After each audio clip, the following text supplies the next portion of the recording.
Hi, friends. I'm Emily Lay, and you're listening to the Simplified podcast. If you're looking for a soft place to land away from the noise and hustle, this is it. You're in the right place.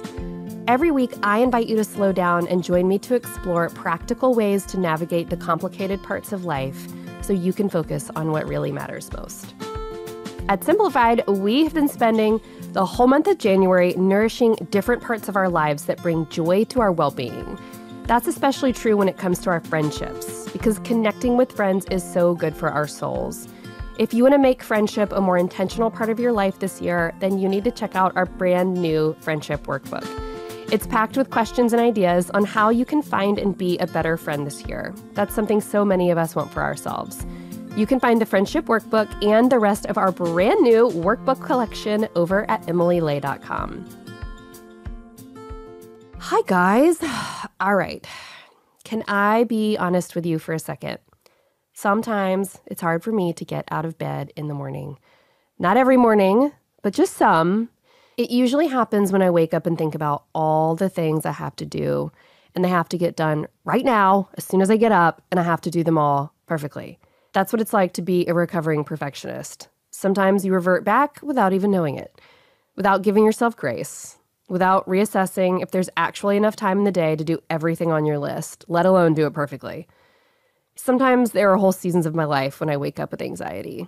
It happens when work is firing on all cylinders, and I feel like I need to give just a bit more for just a bit longer to make it all come together.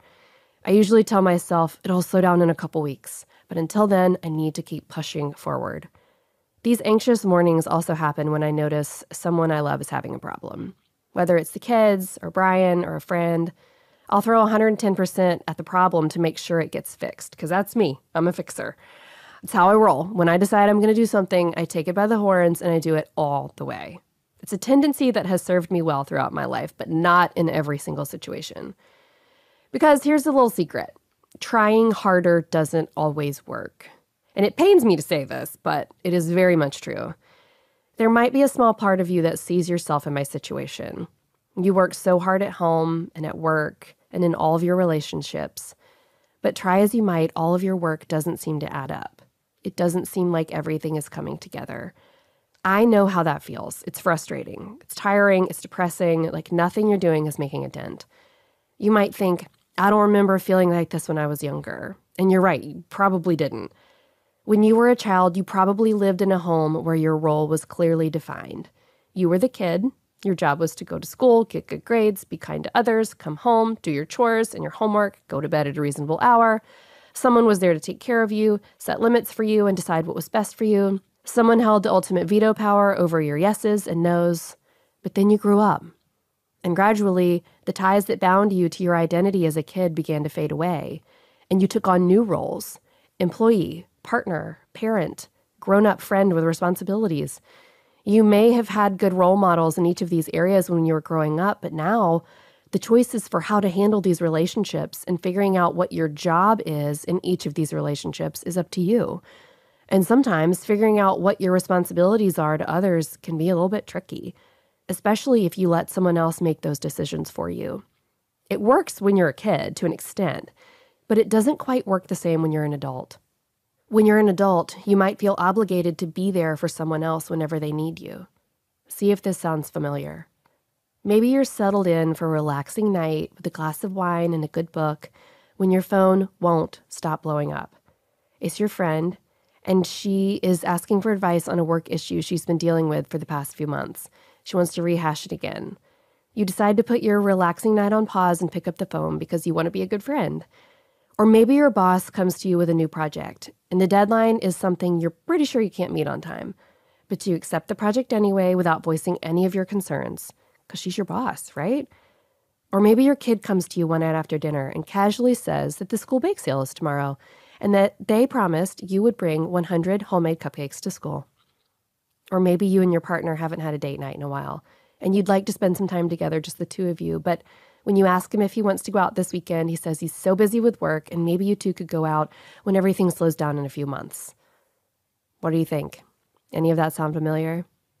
I know your intentions are so good. You want to be a good person so badly. You want to be a supportive mom, a dependable friend. employee, good partner.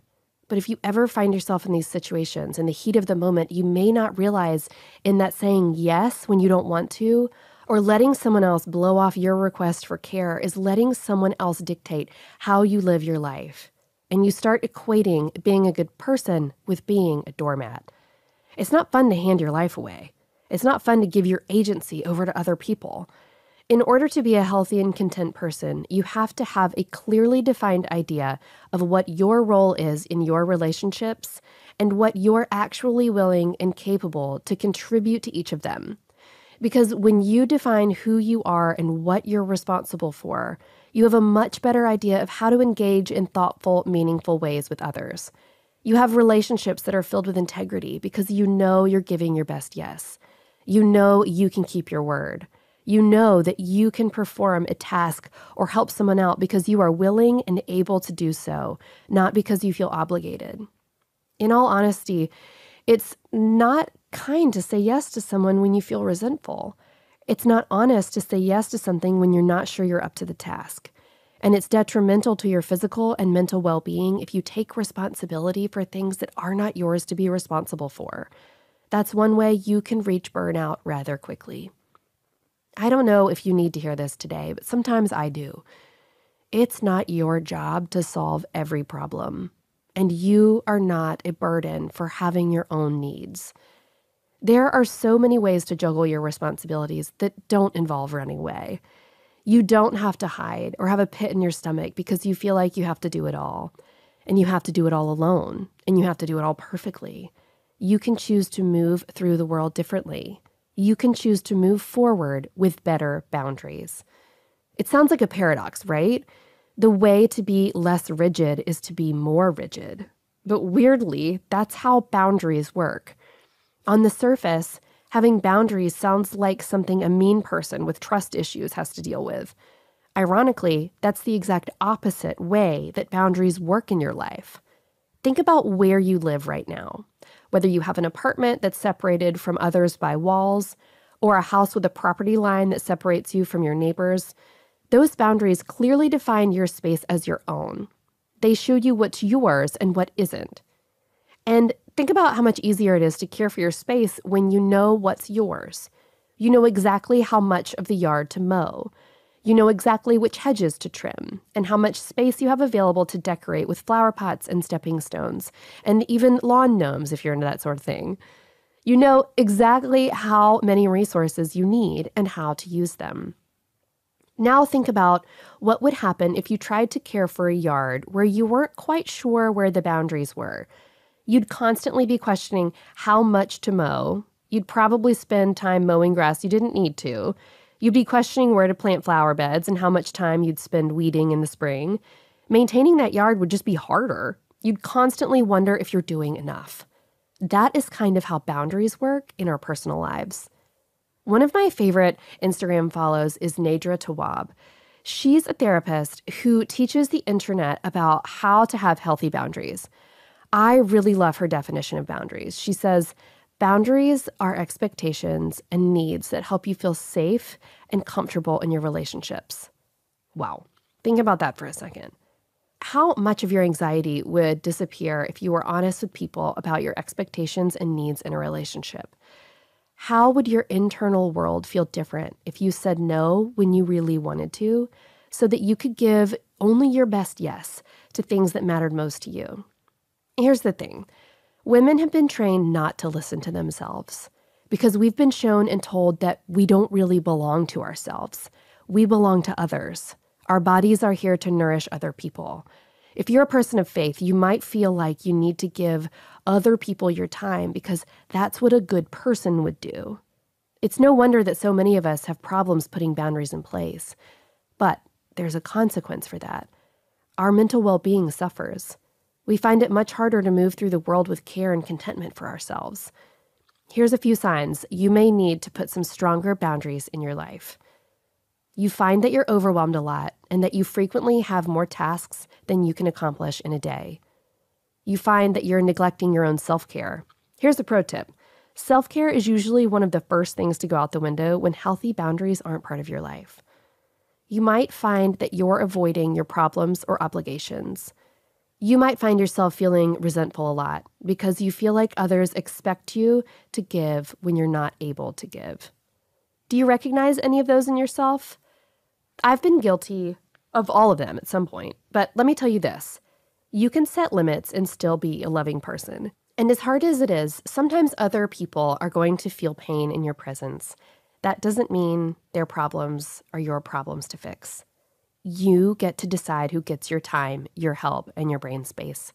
You get to decide how you show up in relationships and where your lines are drawn. Having healthy boundaries leads you on the path to feeling safe, calm, loved, and respected. That's something I really want for you. As we close out this episode, I'd like to say a blessing for you as we leave this time together and get back into our days. May you remember that what you give to yourself naturally extends out towards others. That giving yourself the compassion to say no will help you say yes to the things that matter most. And that your courage to care for yourself shows others that they are able to give themselves that same sort of care back. As always, I like to leave a little tip to help you put what we've talked about today into practice. We're going to revisit how to create and maintain healthy boundaries in a few weeks. But in the meantime, I want you to think about some pressure points that you might have in your life.